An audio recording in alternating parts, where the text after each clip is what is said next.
This here is the Geeek G1 SE, a sandwich style layout case that's a bit taller than some of its peers, but provides the enthusiast with a few interesting options in terms of fan layout and also liquid cooling. So today let's geek out a bit on what this case has to offer.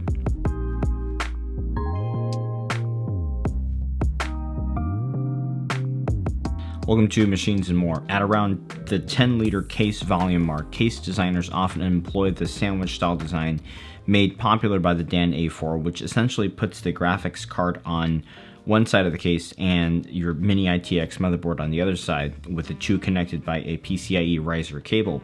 To get below 10 liters, usually that means only two case fans on either the top or the bottom of the case, and while this is perfectly serviceable, there are still some sacrifices made. With the feet, the Geeek G1 SE occupies a volume of just under 12 liters and about 11 liters without feet. So this volume is only a slight step up compared to cases like the low-key Ghost S1 and the formed T1, but you can run 25mm thick, 120mm at both the top and the bottom. Geek is based in Taiwan, and they have been known for their acrylic flat pack to build it yourself cases. And a big thanks to the team there for providing us with this review unit today. And this unique case is a departure from their usual offerings. The G1 SE is one of two new aluminum case designs, the other one being its predecessor for just a month or so, the G1 that was released just before this design. This one is in some sense a V2 already, and it features a more optimized layout that will allow the use of 120mm AIO on the bottom right under the power supply. I measured external dimensions of 332mm long by 144mm wide by 249mm high with the feet, and 233mm high without those feet. The internal dimensions are 326 by 136 by 230mm. This is a simple and elegant case that has a steel frame and a unibody kind of U-shaped aluminum piece that goes around it. It wraps around towards the bottom. And you can go with either aluminum vented panels or solid smoke-colored acrylic ones that are transparent. There's no front I/O or audio, just a discrete power button that will light up when it's on. The power supply is designed to sit on this frame, and the intent is to suspend a little bit higher than the G1 version so that the user can have the option of fitting a 120 rad under here with a fan. So with the specs laid out, I'll go ahead and throw some vital components in here so we can double check some clearances. So for this build, I'm going to be migrating over some parts from an older build in my Sliker SM550. It's just a HTPC casual gaming computer that my son and I goof off with. We'll just be playing some fun games like Disneyland Adventures and Planet Zoo with it from time to time, but these parts should still give a small case like this a good challenge. The motherboard I'll be using is the Asus B450 ITX, and the CPU is going to be the oldie but goodie Ryzen 5 2600. We'll be putting a Corsair SF600 into here, along with a fairly dependable 1660 Super graphics card to start with. Not a heavy heat load, but a good starting point for us to test it out and get an idea of how this layout works before moving to higher powered graphics cards. You don't have to take the steel frame out of the aluminum casing in order to build in this case, but you can definitely once you remove the legs, all exterior screws, and the power cord. And it is a bit more flexible to build it this way and a bit easier to show and measure the clearances. If you're not building this way to put top fans in, you just have to remove the top fan brackets in order to mount the fans to the case. Checking in on some component clearances, I stuck a 120mm custom loop rad and a 25mm fan under the power supply position, and there's clearly adequate clearance for cabling with that combo. And I'd always recommend going with the SFX form factor whenever possible in SFF. 25mm fans are no problem underneath the motherboard, but not much more than that is available. Above the board, there's ample clearance for top fans. You have about 35mm above the board, which will be enough for the riser cable also. With the motherboard and CPU installed, I measured almost 66mm to the inside of the vented panel, 65mm to be a little bit more conservative. Now, cooler like the 66mm Noctua L12 Ghost S1 edition should fit. There's 326mm on the inside, but you'll want to give a little room to actually be able to mount the card. So I'd say 320mm is going to be the longest card you can fit. 54 millimeters from the edge of the slot, but you'll also need to give some buffer for mounting. And also avoid having the card up against the side panel. So thickness wise, your 2-slot or 2.5 slot cards should be ideal. If you want to use 25 millimeter fans at the top, your card will max out at about 125 millimeters in height to allow for the cables, and without the fans you could most likely go up to 150 millimeters. For this build, I do cooling sent by their new IS60 Evo cooler, which comes in at 64 millimeters and features a slim 120 millimeter and a slim 92 millimeter fan in push-pull. It's a pretty nice cooler with 6 heat pipes and a good amount of heft to it. And this should work out really nicely in this case since it will put the intake right at the vented panel. It will have to be pre-mounted prior to placing the motherboard in the case. So to build this case, I'd put the fans in place first and then put the board in. Once the riser cable is inserted, then you can put the top fans in. These here are the Noctua S12A in Chromax. With modular cables, you can just hook things up at the motherboard and then back channel it to the power supply, because the power supply can go in and out pretty easily. You can just take this out of the frame, hook things up, and then screw it back in. At this point, if you built like I did, you can put the aluminum shroud back over the internal frame. 2.5-inch SSDs can go on the secondary PSU bracket, which is a great idea. And to wrap things up, just pop the card into the PCIe 3.0 X16 riser cable and get the RAM in place, and we're done.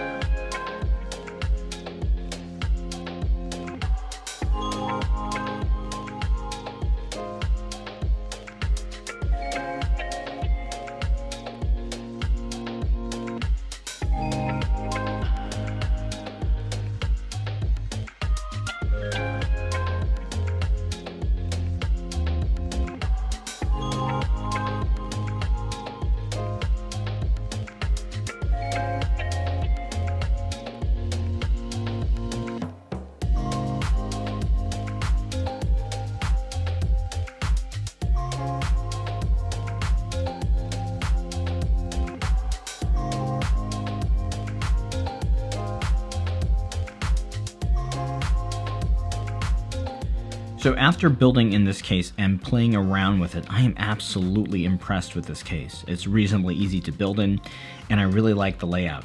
As with many sandwich style cases, component cooling is great, since your major components can pull fresh air from the outside, assuming you're using the vented panels. So let's take a quick look at some thermal benchmarks. With Cinebench R23 multi-core on a 10-minute cycle, the chip locked to a fairly high all-core clock of 3.9 GHz and 1.2375 volts, we're seeing some excellent thermals here. In fact, it's more than capable of handling an all-core OC to 4.0 GHz, so it's pretty good for a little low-profile cooler like this. So I'd have absolutely no concerns getting a 3600 or a 5600X to hit the highest boost clocks with this cooler. Likewise, GPU thermals with the card positioned close to the vented panels are of minimal concern in terms of thermals. A Heaven 4.0 benchmark saw the card hitting about 73 to 74 degrees when normalized to a 25 degrees C room temp. Gaming thermals are solid too. Red Dead 2 at 1080p and targeting roughly 60 FPS sees some very comfortable GPU temps. With fans on auto, they only peaked at around 50%, and the CPU cooler fans I just locked to 50% due to the lower utilization. The system steadied at around 1.5 to 2 decibels over the noise floor. So these are the tinted acrylic panels you can also option when purchasing the case, and while I did try it with this air cooler, I knew right away that it wasn't going to work, at least with the clock speeds I was targeting. The sound of the fan changed immediately, and you could tell the circulation was cut off, so unless you're willing to downclock or undervolt, I wouldn't recommend it. I couldn't even get the same benchmark to run, so that one is dead in the water, at least for this cooler. If you have a cooler like the L9A that I was using previously with the Sliger case, it's going to be a little bit more usable, since at least the fan can pull in the air that the case fans are bringing in. And with a single solid panel on the GPU side, it's a bit usable. A bit on the hot side, but still fine for a graphics card. And personally, I would just run the vented panel, since it's not like you can see your card with this type of heavy tint anyway. All right, so based on the initial setup, I'll share a few pros and cons for this case. First off, this layout is smart, and this leads to great thermal performance. With the height of 249 millimeters, it's similar to something like the Ghost S1 with a large top hat, and the airflow design just works. It works well because of the allowance for the top and the bottom fans for this vertical column of air movement. Bottom intake, top exhaust. Ideally, you just use the same 4 fans for this, and I just ran the 4 S12As locked to 1000 RPMs because they're not very loud at that level. But with the vented panels, that's not a necessity to match all 4 fans, since there are vents on the panels, so pressure can balance out if something is out of whack. You don't want to mess with the pressure too much though, since your CPU and your GPU are relying on outside air for cooling, so too much of a positive pressure in the case, and that could interfere with the intake. So set up this way, you can effectively exchange out the volume of air in this case so that there's very little heat built up inside. I also like that there's allowance for 120mm AIO, which should yield the best CPU thermals given the height constraint.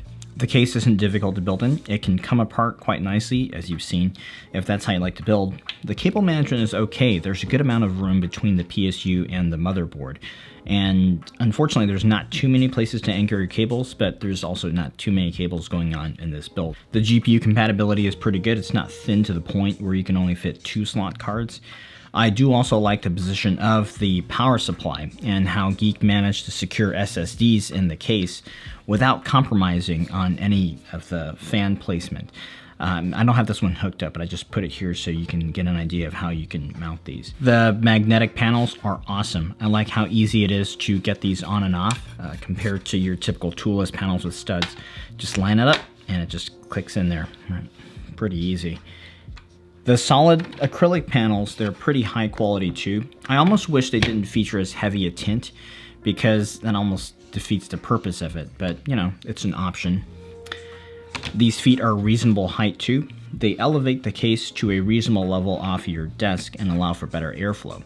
And finally, although the surface finish wasn't perfect, in general, the aluminum panels and the outside frame is very high-end looking. This is T6 aluminum, which is quite strong, but it's also thick, and I like how Geek wasn't stingy about the thickness of these panels. It's sturdy, and I also really like the silver color. The silver is a high quality looking finish, really reminiscent of something like a Mac Pro. The other option for this case is black, but wow, I really like silver for this case. I think one area that could use a little bit of improvement is making sure that the drilled holes are free from burrs. On at least a few of these venting holes, I found some burrs on the edges, and also these outside edges are a little bit more sharp than I'd prefer. Definitely, I think Geek could do a slight round over cut for user safety so you don't slice your hand on it or something like that. As for other cons, there are no major faults with this case, but more of a nice to have wish list. For starters, the lack of front I/O may be an inconvenience to some. I mean, there's just a power button. And, you know, if you like the minimalist approach, that's great too. And it does simplify the internal cable routing to some extent, but giving builders that option might be a good idea. Now, as I understand, the production version of this case will ship with some sort of bottom dust filter.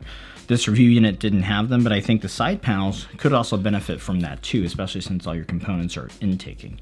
Finally, I think a good idea would be to allow the user to shift the motherboard and the PSU down or up for a modular layout, since it's unfortunate because this case has physically enough space for a 240 AIO if you were to take out either the top or the bottom set of fans, and allowing that would be a total game changer for CPU cooling if you could implement that.